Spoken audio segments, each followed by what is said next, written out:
Weekend Boost. I am your host, Paul Lane, and the author of The Caregiver's Handbook, a self-help love story. Guys, as you know, I'm a big supporter of CALMA, Colorado Alliance for Latino Mentors and Authors, and the anthology is available. It's $20. Please invest $20 and help this cause, help people get mentored, help authors get leadership and get directional training. This is a collection of short stories, essays, poetry, and by local authors. And please put $20 out and get this book. You can also put 20 bucks out and get my book too. So either one of these is available. Before we get started, guys, I want to talk about a couple of books that you really need to have on your shelf. I picked this one up in New Mexico last week, and it's Timothy Snyder. He wrote this book on tyranny. Perhaps you've been hearing about Timothy Snyder. If you're on social media, Timothy Snyder has actually left the United States because of the tyranny that is going on with our presidential administration. Get this book. It's a short look. It's a very short, easy to read book. Very, very important. This book, I think, needs to be taught in every high school in America. I think if you are looking for a great read, a book that's going to stimulate you and give you some good insight and understanding of the country that you grew up in and were raised in, A People's History of the United States by Howard Zinn. Find out about the real story of Columbus. Find out about the real story of slavery and capitalism and how it affects you. What kind of things have happened and how have you been affected by that, and how are things in the future going to be affected? So please get these books, get these in your library. Don't just put them on the shelf, pick them up and read them. Guys, I'm so excited today to have, oh, by the way, it's my daughter's birthday. I want to do a shout out to Amanda Vigil, my daughter. She's, I'm not going to say how old she is. Interesting, this is a very, very complex day. It's a day that my mother died 15 years ago today. And in 2006, it was the day that my wife had her seizure and was presented with terminal brain cancer. So for a long time, it diluted my daughter's birthday. But as time goes by, we're being more and more healed. And it's a day to celebrate. And I just want to tell you, Amanda, I love you. I'm so honored and proud to be your dad. And so with that, we're going to go ahead and get started. Guys, we've had representatives from 360 Collective, which is a community activist organization that you'll find on Facebook. Please look it up. Get involved in this. 360 Collective is a very large organization that is growing, is making impacts on people's lives, giving information to people, helping you to be educated and know the decisions you're making are the right decisions. My friend Amari Dukes is going to be my guest today. And I'm just so like I say, Amari, thank you so much for joining us. I'm honored to have you. No, thank you for having us. You bet. Amari, we talked earlier this week, and we want to talk about current events. It's very important that people are aware not only of what's going on abroad, but what's going on in our own country. And so with that, we're going to go ahead and get started. Amari, what kind of things are you seeing right now that concern you with our collective government and society as it is? I think what's concerning me is if some of it may be a backtrack. What was the book, the first book you talked about? On Tyranny? No, the $20 book. Oh, the anthology. Was that the one with you were saying with the mentorship and whatever? Oh, this was put out by Calma, which is the organization. This is a collection of authors who are members of Calma. Okay, and so hearing that is that's the book that just starting out piqued my interest, and that's something that I would buy. But I think that might be one of the most important things that can be bought, that can be since around the United States right here. Because right now I think that what we're missing, what's bothering me is anything else, is that not knowing how to organize, not knowing how to take, I won't say take apart the system, but how to affect the system for change. And I think a lot of people are throwing a lot of things at the dartboard, but not hitting the target because there's so many different ideas. Yes. And then if there's a group of people, a group of organization that understands that how to pass on this knowledge of organization, how to talk to a younger generation on how to be effective and change, and also to gain that mentorship. Because sometimes as young people, I mean, as you may remember, as growing up, we thought we knew everything until we found out we didn't. and then sometimes it's too late. But imagine if there was somebody walking aside us and saying, "Okay, I see what you're trying to do. This may be more effective, or try these type of things." Some of these young kids out here doing just trying things based on all of it could be just based on emotion, but not based on really trying to change the system. But to have an organization or have people around you to sit back and say, "No, what? We tried this before. We tried what you're trying, but let's try something different." I think can really bring about that change. Because some things that we're going to talk about, just imagine if there was groups of people saying, "Let's get together based on our previous information, our previous trials and errors, to really affect to affect the changes of the nation." So I think that book, that organization, I think maybe need to be promoted more. Mm. Because I think it could hold the change that we're looking for. Yes. You know, before the show, you and I were just discussing about the division that's been created within the black and brown communities, and how there are so many people from both of these groups that are opposed to the other, and it's by design, and so many of us are emotionally so involved that we don't take time to really look and see the bigger picture.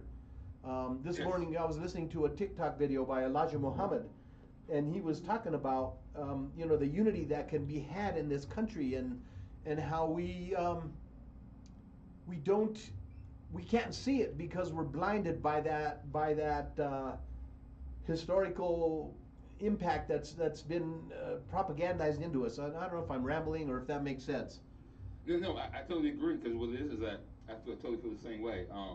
As we were talking about earlier this week, I was saying that I think like a lot of African Americans might line themselves with the viewpoints of the Black Panthers, but what would the Black Panthers have done in this era, in this time? It and what it is that, even for those people who don't even know, just go watch that last movie that was loosely made on the Panthers of Fred Hampton. Fred Hampton. Yeah. They showed where he had an organization where he brought everybody together. He was feeding children.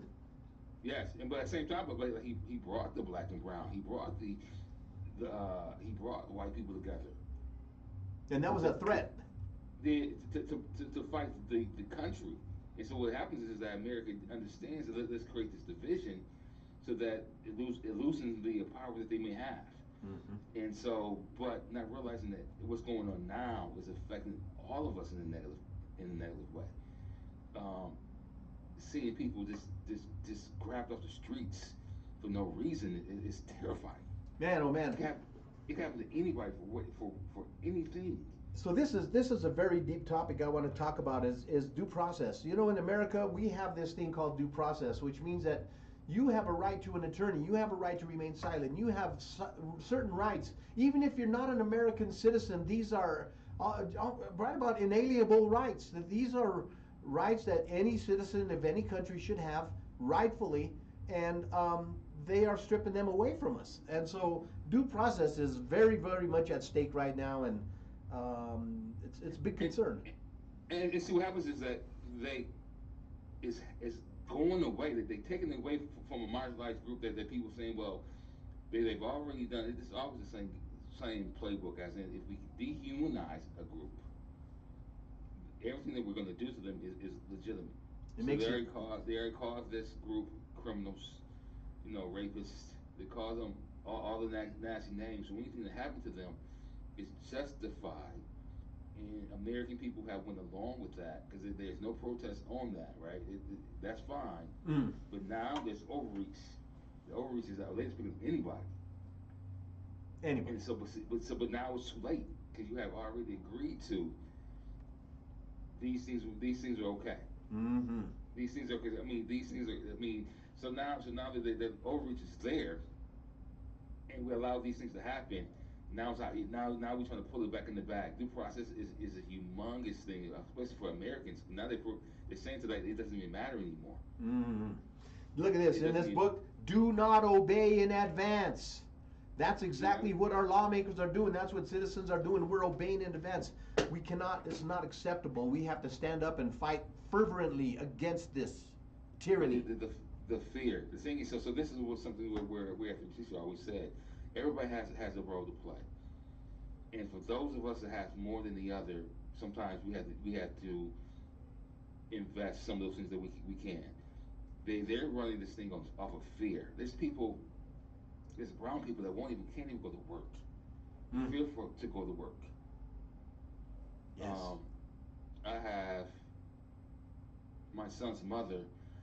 Her husband is that fear of going to work because his brother was picked up out of nowhere. Mm-hmm. And then the cost of an attorney to get those things done. If you don't have the access and resource for those type of things, it can just one thing happens is one thing happens after another. You don't have money for rent, then you find yourself homeless. So all these things happen. And homelessness is a crime. I mean, they've Especially- legislated homelessness to become a crime. Especially in a nation when we have so many resources. Oh man, in Florida alone, we got 2 million vacant homes. How can we have all these homeless people with all these vacant homes? It's just, it's not logical. Yeah.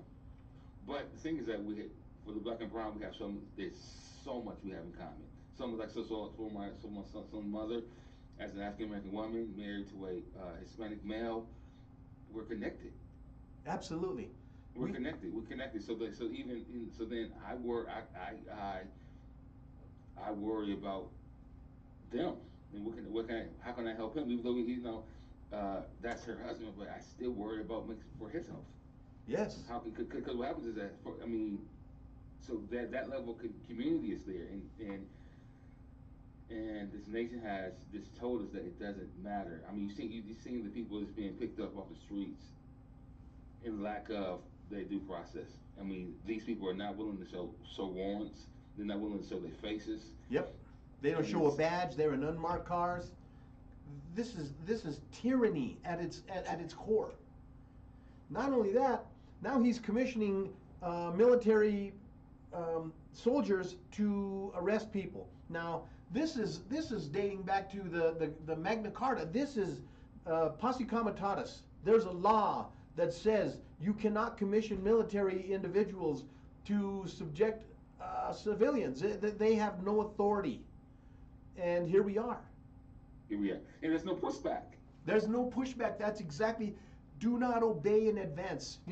Last week we had estimated 12. Some people have said 14 million people nationwide standing up and saying we have no kings in America. The magic threshold number is 3% of the population, which was 11 million people. 100% of the time historically, when we've had 3% of a population stand up against the government, that government within 2 years, 100% of the time, within 2 years, has been toppled. Now, we have a lot of different dynamics with this administration, and so it may take other things, but we need to be unified as far as what we do to stand up against this tyranny. The only thing that I see that where we are able to unite is with the marches. My wife was talking to her granddaughter who's 22 years old, and she was out marching last Saturday. We were on our way back from New Mexico, so we didn't go, but hey, I'm seeing young people, I'm seeing old people, I'm seeing white people, black people, brown people, Asian people, native people, all kinds of people are finally starting to wake up. And we're doing what we know, and that is to stand up and protest. Yes. Yeah, that's the foundation of this nation, right? Yes. The foundation of how this nation was formed. And so even that level of protest is always and should always be there. But this administration, man, I don't think we've ever seen anything like this. Never. On this soil. And no. Sometimes I think that somehow it's how do we organize to be effective in toppling this current administration. So what it is that are there some strategies, or what's the main goal? As in, and keep in mind, everybody can have different actions, but what are we trying to what are we trying to do? Are we saying that we trying to get control of the Senate and the House? Is that the goal that we're looking for? Are we just trying to raise the consciousness of the people so they be more aware? Are we trying to affect people, these corporations that support these organizations by boycotting so that the dollars matter? So I mean, so many different ways. But The end game, I the think end that result. I think people are not sure on what's the best thing to do or the best way of action Mm. of taking action. Mm. That's a good point, man. I mean, um, I've talked to some community activists over the last few months, and it's true. There is a fragmented effort, and what's happening is we're getting a fragmented result. Yes, Um, exactly, exactly. And it doesn't mean that this is bad. It's just that now it's time to sit back and let's sit down and say,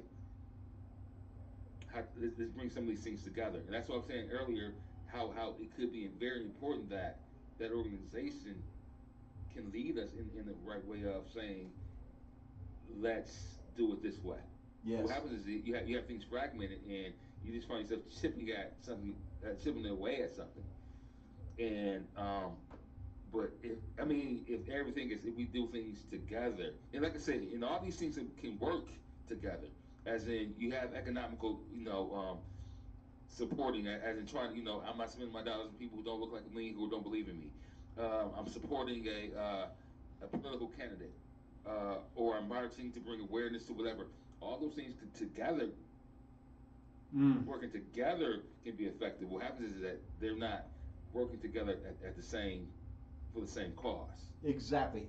And then, well, I think it's because it's so complicated. There's so many injustices coming into our country right now. I mean, it's very difficult to stand for a political party.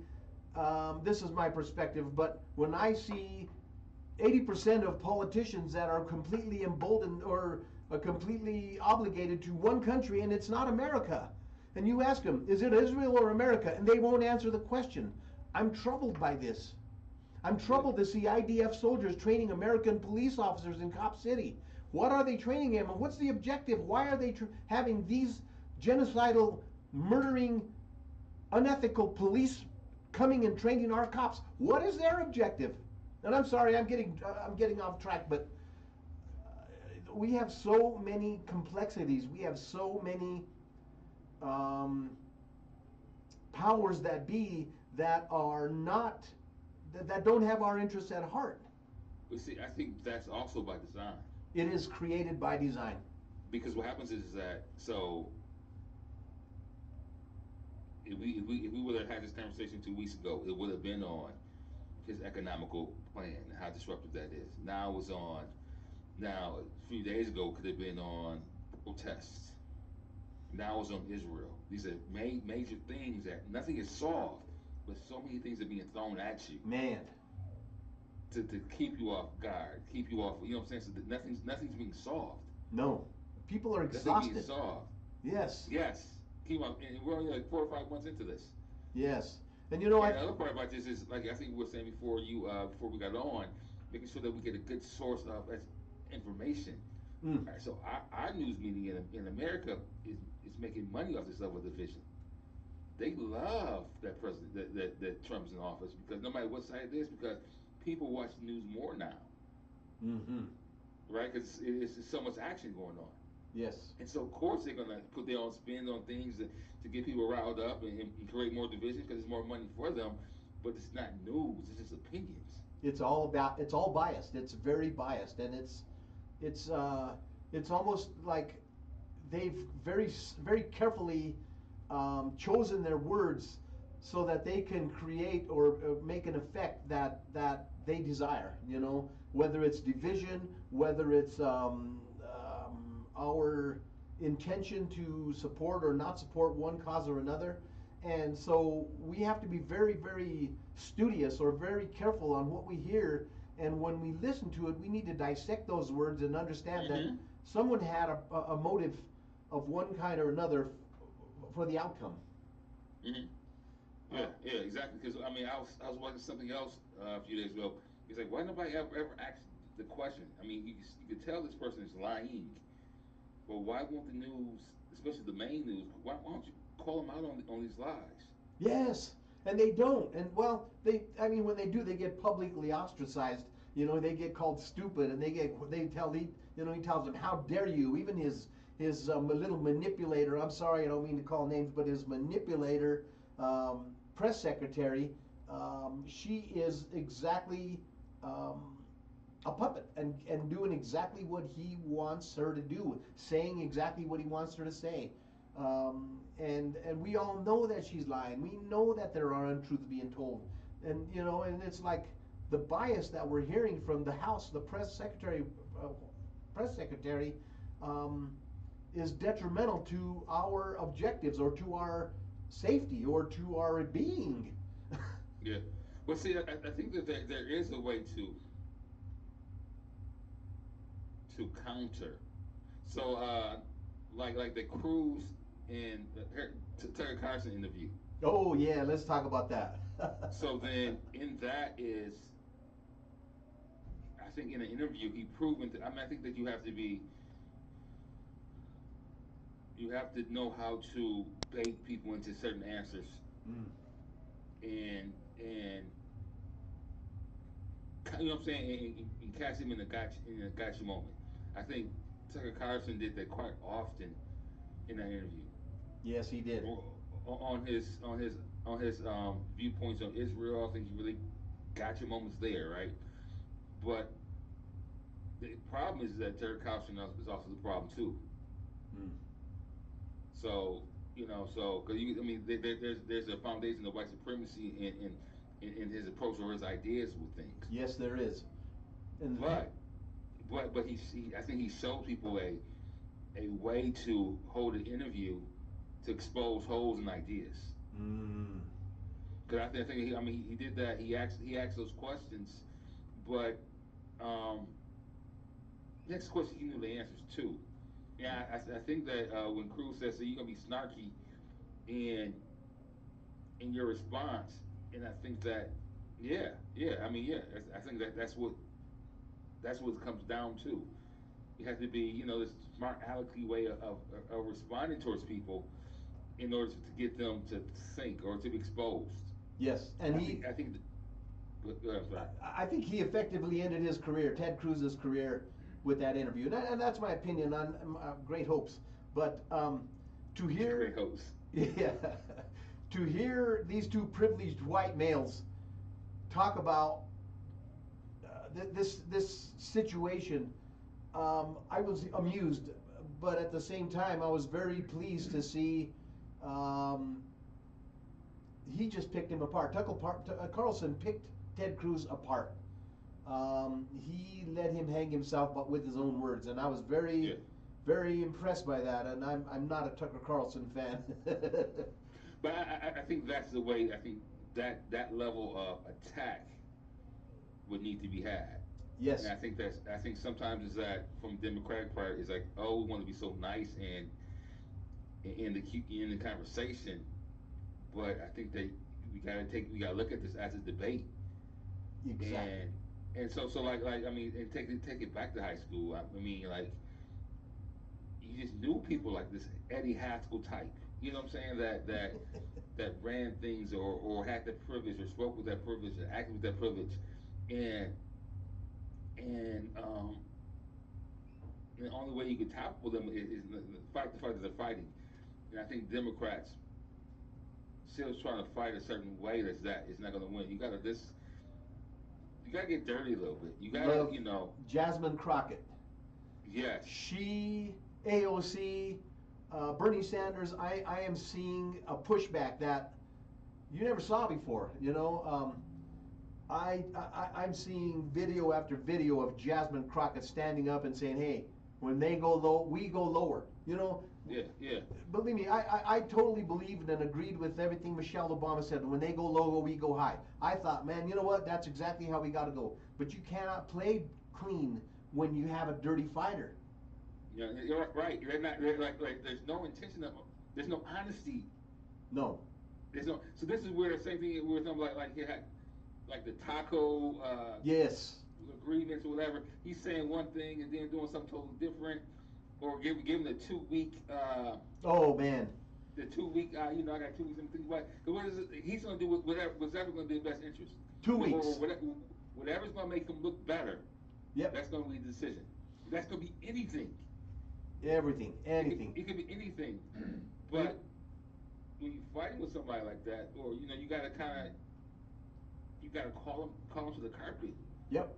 You know, you've given me such an inspiration just talking to you this short period. And, you know, I've decided that from now on, when I make a TikTok video, I'm going to talk to the people who supported him and help to try to educate them. And instead of going in it, and I do, maybe I do put him down, and maybe I do attack him or from their perception.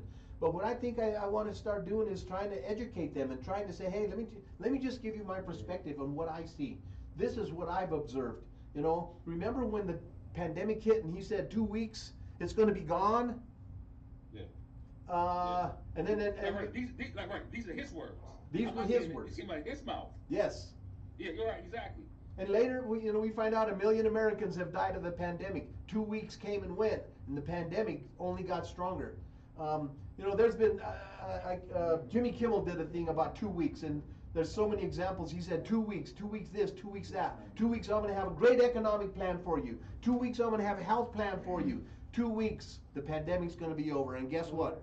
In the end, the American people lost, and Donald Trump got a meme coin.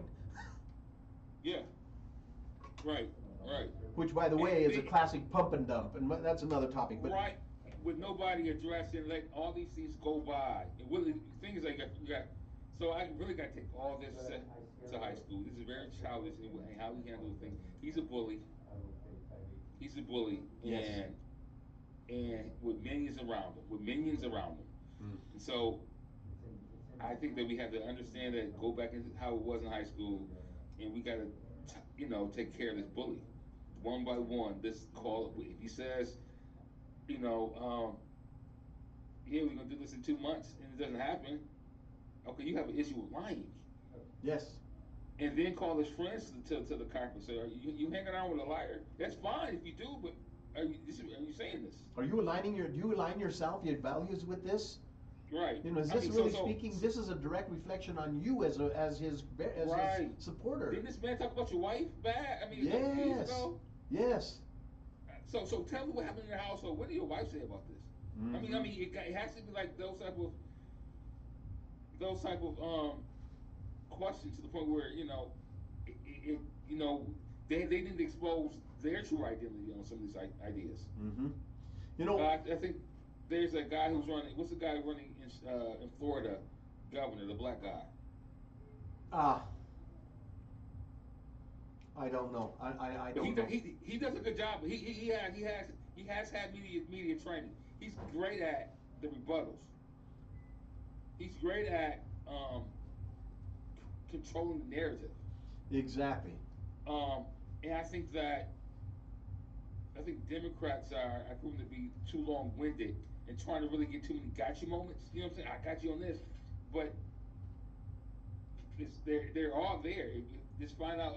Tucker Carlson gave the blueprint now. Mm-hmm. He showed the blueprint on how it can be done. Yep. Now how to expose that. Yes. Now it's exposing. So what's really going? So you said 90 days with 90. 90 days with 90. What was it? What I'm talking about, the trade agreements. Oh. Yes. So the thing is that he can't get off the hook on this. Yeah, I agree.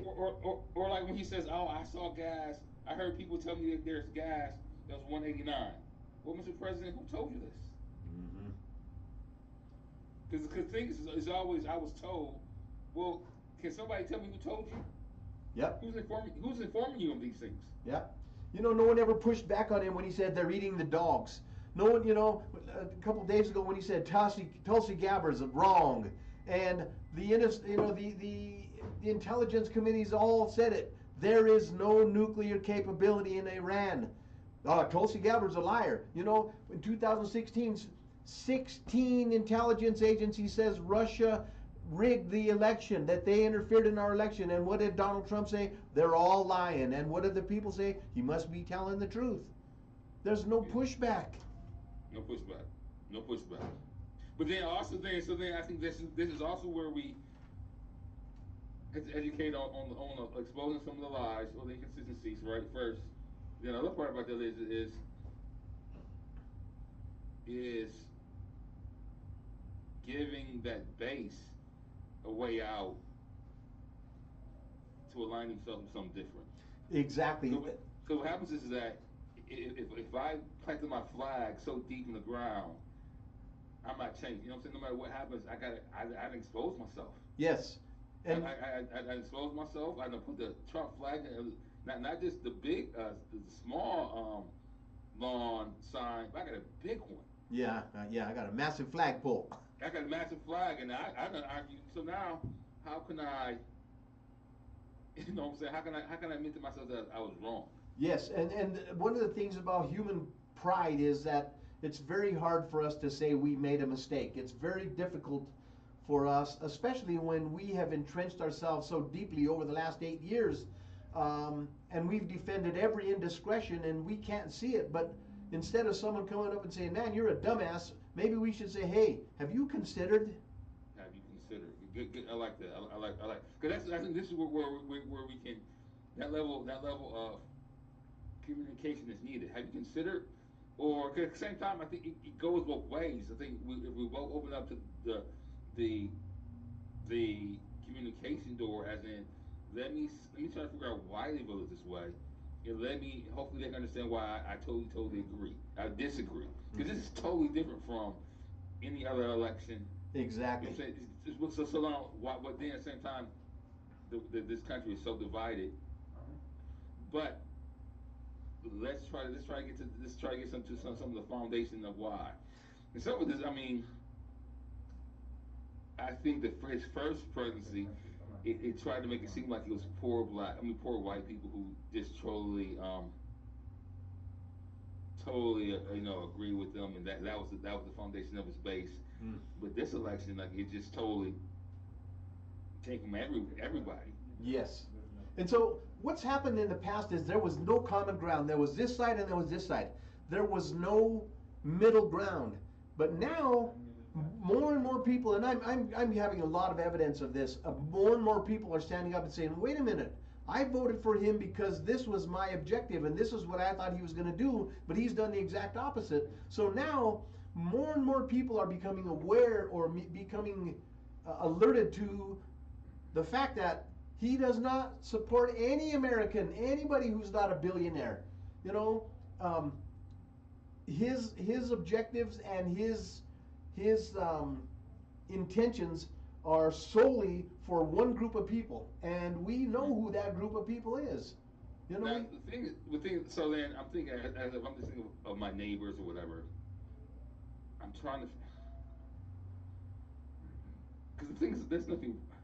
I would love to go back to the Republican Party of even Reagan, at least it was a lot better, or even Bush. Right? Let's go back how it's all right to have the division of ideas.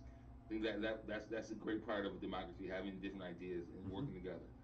Um, but it's just realizing that this this idea, this new Republican Party, it's so subversive. yes. It's So so then it's so compromised. I'm sorry, forgive me. I don't mean to put words in your mouth. I'm just emotional here. no. Because if I didn't, that's what I was looking for. It's there, and it's divisive. It's divisive. It's compromising. It doesn't It's have a like core value. no, right. Like if you look at it, there's no place for white males in it. Exactly. Christian white males and everyone else, women included, you're not a part of this equation. Women included, exactly. You know, that's the thing that I can't understand is that, when he first came in 2016, there was the Me Too movement, and it was huge. And the women in America stood up in mass, and they marched on the Capitol, and their voices were heard. And then all of a sudden, it just over time it fizzled out. And women don't understand that he's more attacking women more now than he was in 2016. Although it's in subtle ways, people don't understand that they are under attack. They don't. Well, see, well, it is that for white women sometimes. Some of it is because it's knowing that if my success is connected to my husband, I'm all right. So if I'm being suppressed, but my husband is going to be elevated, no matter what, the family will look better. And you're going to be elevated. I'm sorry, say it again. you'll be elevated by his success Right. or by his privilege. Yes. And you know, I've always said, when privileged people see equality, they always perceive it as oppression. And so, you know what? We're not looking for um, uh, free anything. We just want an equal playing field, you know. And when they took DEI away, oh, let's talk about DEI for a minute. Yesterday, the United States government assigned 5 billionaires the rank of lieutenant colonel, and they talk about meritocracy. You know, when you have to have a lot of merit to get to the rank of lieutenant colonel in the military. Exactly. And there is no merit in that. There's no integrity in that. That is not that's anti-military. That's anti-American. That is tyranny. I think that looking at that, this is happening so fast. It's happening so fast. So just with that right there, the information right there, we can historically we know what happened in other countries, Mm-hmm. and how it plays out. And I think that we're still ignorant and arrogant and think that this is not happening here. We don't want to believe it, and so it doesn't. You know, so it's like, God, I don't want to see it. I don't want to hear it. It's not. It can't be true. It's a slow crawl, but it's fast. Like, so even with the military parade, Oh, that was by design. I mean, what, are we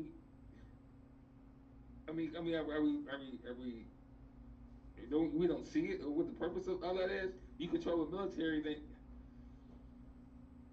he's like you said. Now he's controlling. He's taking people out, putting the people he wants in to control the military. He's telling people that his advisors that they're advising him what's going on in other countries, that what he think was true, he's going against that to act the way he wants to act. Yeah, I mean, I think the writing's on the wall. it's on the wall, and it's clearly on there. Hey guys, if you're just joining us, you are watching KUHS The Stream. This is the Weekend Boost. I'm your host, Paul Lane. Today we're talking to Amari Dukes from 360 Collective, and we're just talking about current events on here.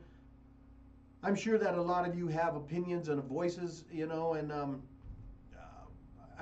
I'm very open to what you have. If you have anything to say, please, you know, you message us on Facebook. I'm looking for any messages that you may have.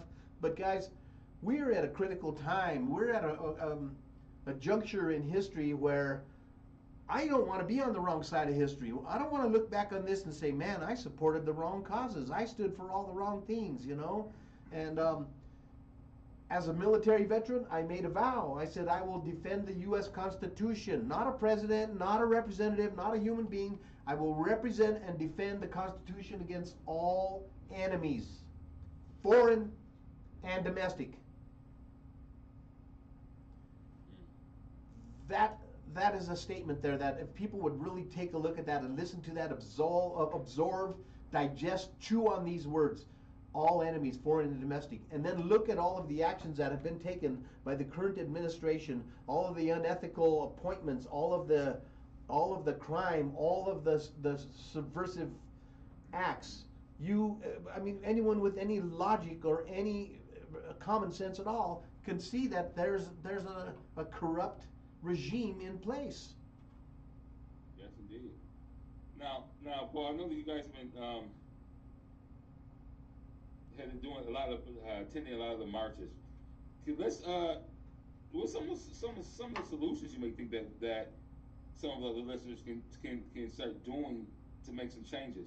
I know you guys are talking about some of the marches. I mean, you've been to some of the marches the last few months. Where are some of the marches that you attended so far? Oh, geez.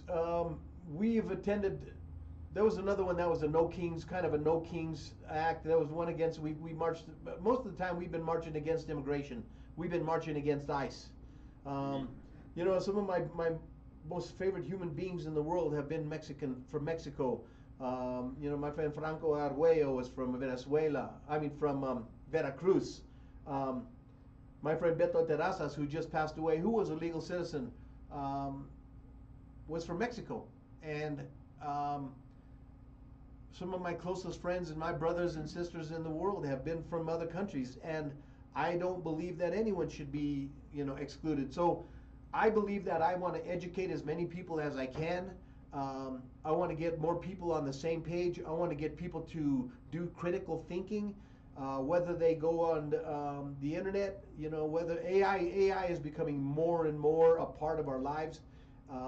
You can go and ask AI questions that you're not going to get from regular media.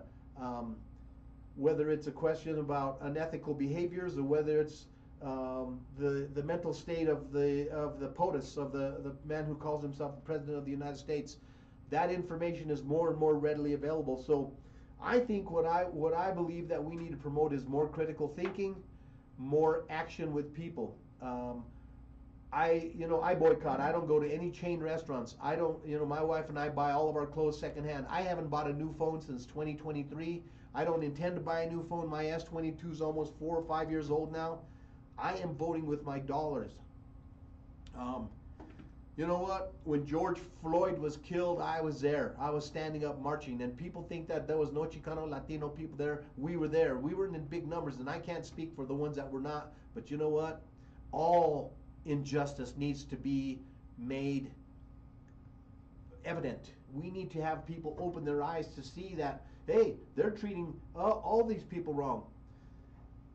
I want to educate people to the fact that private prisons are knee deep in this, and private prisons are the ones that are getting all kinds of money for all of these concentration camps they're building all over the country. Corporate America. I'm sorry. Go ahead. You said something about critical thinking. So sometimes when we do critical thinking, it's about where we get our information from.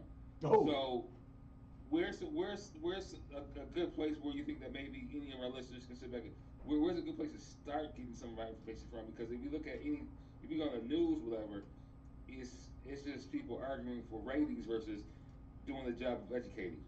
So I like the idea of you using AI to prompt questions to get some information. But what's some other ways that we can as a way to get information, the true information that we think that we can have to get it, so we have a better viewpoint of what's going on. Just like we were talking earlier, a lot of people are no longer getting their news from the American media. I do not listen to American media, man. I don't listen to it anymore. NBC, CBS, ABC, they're all propagandized. All of the news you're going to get on there is biased because they're afraid they're going to get retribution from the powers that be. Mm-hmm. I have gone to all of my news sources, either BBC or Al Jazeera or the internet. I'm going to tell you, if you're on TikTok, go on World TikTok. You want to find out about America, ask other people from other countries what they think about America, what they think about Americans, what they think about American propaganda, what they think about corruption in the United States. I'm telling you, you're going to get a different perspective altogether. I like that because the world's so small now, right? We don't have to worry about what's going on in our block. You can interact with other people and get a better viewpoint from around the world because we are connected.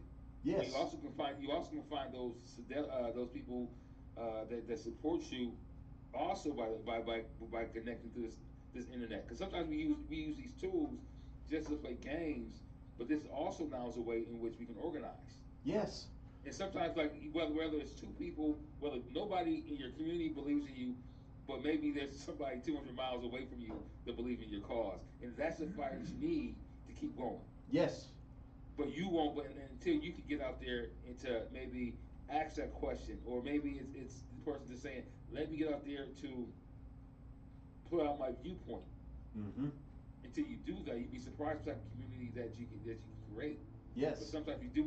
It's there. That's what, if you use it the right way, you can grow a community and mobilize that way. Because then that goes into all those things you were saying before. That controlling of the dollar. If I can buy things or support things from people who look like me, or have my same idea. It also allows, for the dollars to flow in the right way, and also these places that we spend our dollars with could be also the center point of where we can gather. Mm-hmm. So if there's a restaurant that has a similar idea that we have, this is where we sit down and eat, break bread, and put the ideas together for the next whatever we want to do next. Yes. So those things are very, very important. But I think as you said it, it's like, yeah, I mean, these kids are using TikTok for things I think is like, oh, I'm gonna say they waste their time. But now you just said that's like, you know what? Why can't we use these things to make sure that we can connect to people and hold, great conversation with them so we can affect each other in a positive way. I like that. The other thing I think is we need to find, and I don't know, for lack of a better word, groom young people to hold office who have some kind of a moral compass. People who are not going to compromise themselves because they're afraid of their president. They're not going to compromise their words because they're afraid of retribution. We need to find young people like Jasmine Crockett, young, intelligent people, women. I love the idea of women leadership. I'm a big feminist, and I do. I agree too. I tell when I used to be a teacher, I used to tell women. I think the answer, the cure to cancer, might come from women. I agree. We suppress their ideas and their visions so much for male dominance that not realizing that it's so much in them that we suppress these wonderful ideas that the things that we need to better this world is probably within them, and them not having their voices is I think has done the world a disservice. But also, I think you're right there, like saying that encouraging the youth to take political office. Yes. Whether it's local, we can start locally, those type of things. But I would say that the older generation have to lessen their ego and to allow the younger generation to move. Exactly. The baby boomers are a big obstacle in this. I hate to say it. I'm a baby boomer, but the fact of the matter is that the baby boomers, for the most part, have very closed minds. They have very limited objectives, and they're hair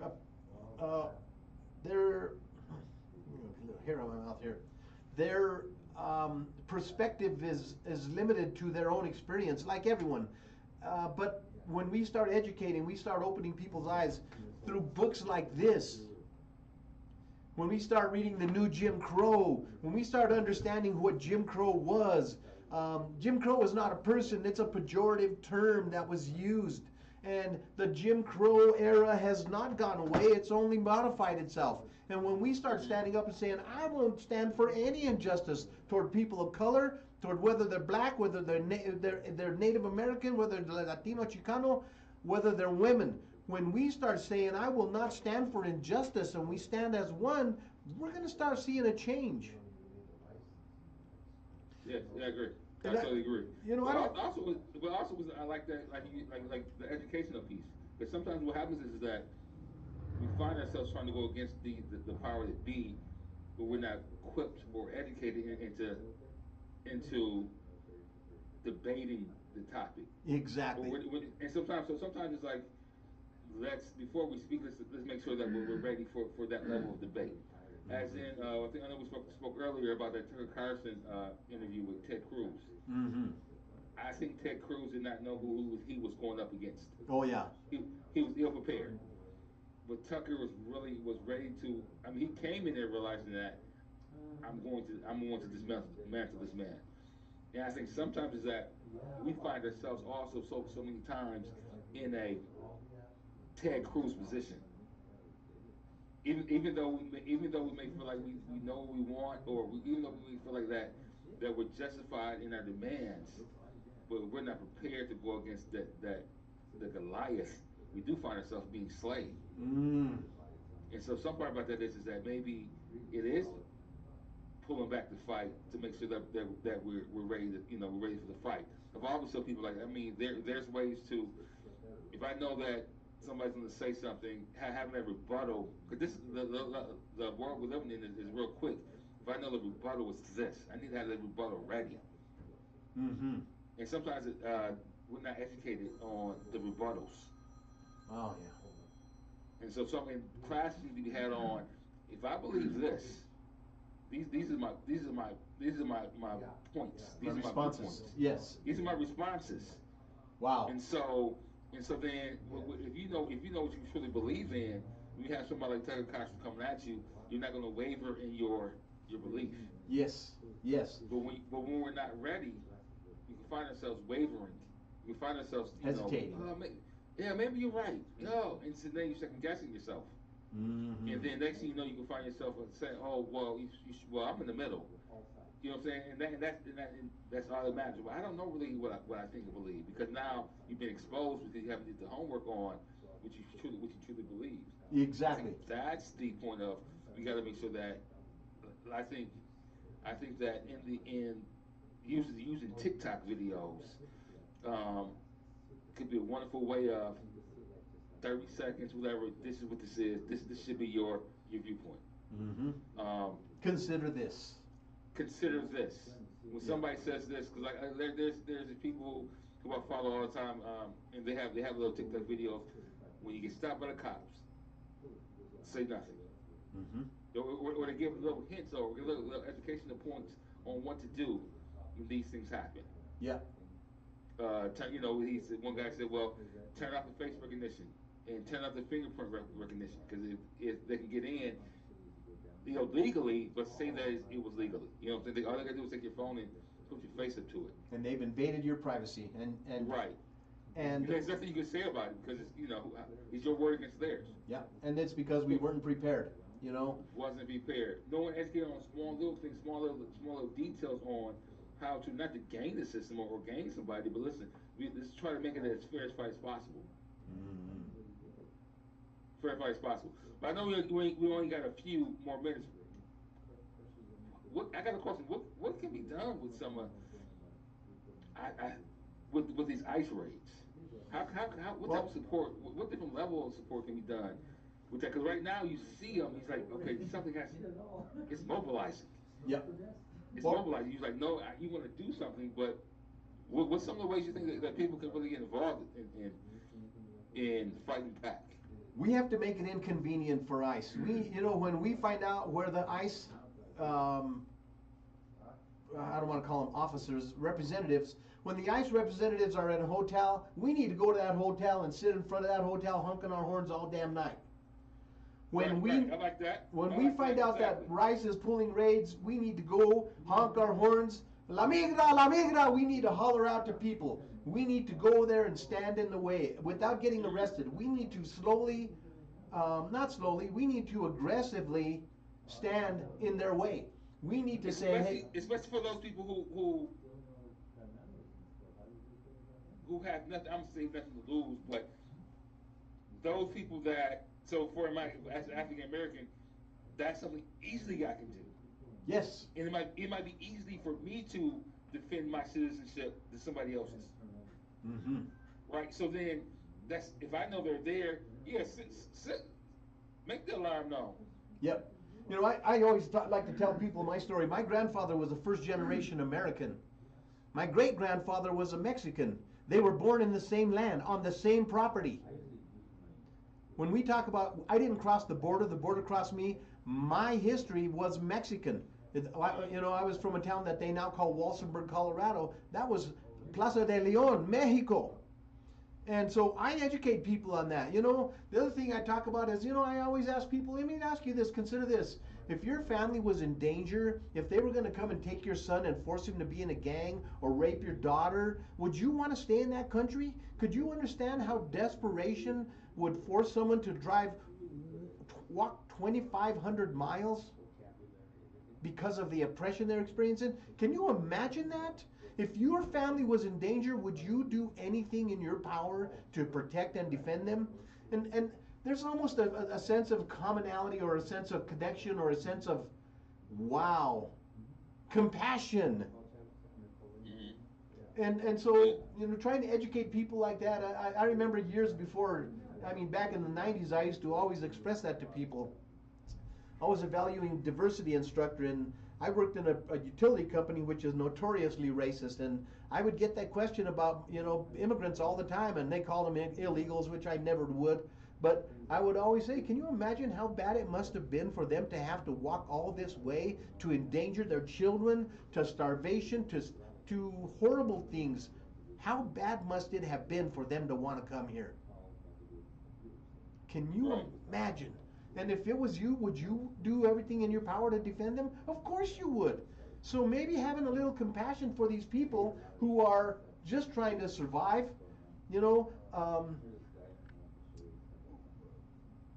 right. Yeah, right. The things that they're also a part of the fabric of the community too. Yes. The other Because thing now is, it's they are renting out they are renting out places to run businesses. yes. So what happens is that it's creating this big vacuum that America's not going to realize until later that okay, you have these little parts of towns, but now if you wiping out the people who supported this parts of towns, now you gonna have all these abandoned businesses. Mm-hmm. So these people are spending money, Exactly. It's an and economic. so it's not logical in their action. I mean, it is. No, wait. They know what they're doing, Mm-hmm. but in the current time, it's like you're not thinking about the how it affect the economy. But the president did realize that when he was talking about the hotel workers and the farmers. Yes. He's trying to. Of course, his back. You know, he always backpedals. He always says something, then he backpedals, like he is now. Well, we might make an exception for farm workers. We might make an exception for hospitality workers. You know what?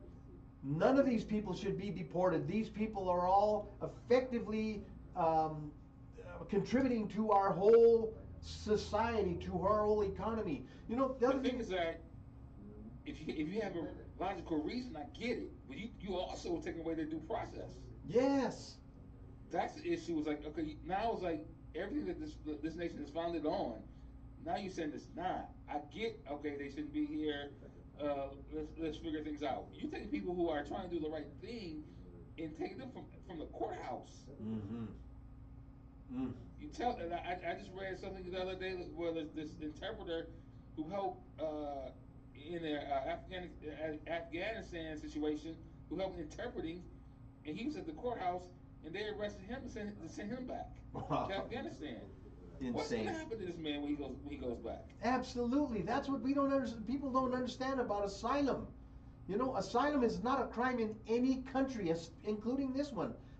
You know, of course, this administration has. Well, it's more than there's a lot of states that are doing it too. I would have to almost attribute it more to the Republican Party that are criminalizing humanity.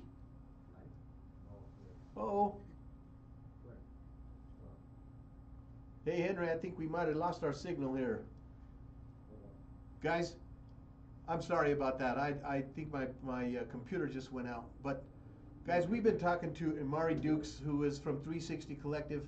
You're good. And this is an individual who is making change, a person who has become a friend of mine. And Amari, I don't know if you can hear me if this computer went out, but I am just so honored to have you on here. It's great to see a change agent like you coming here. The world is a better place because of you, man. Keep on fighting. Keep on standing up.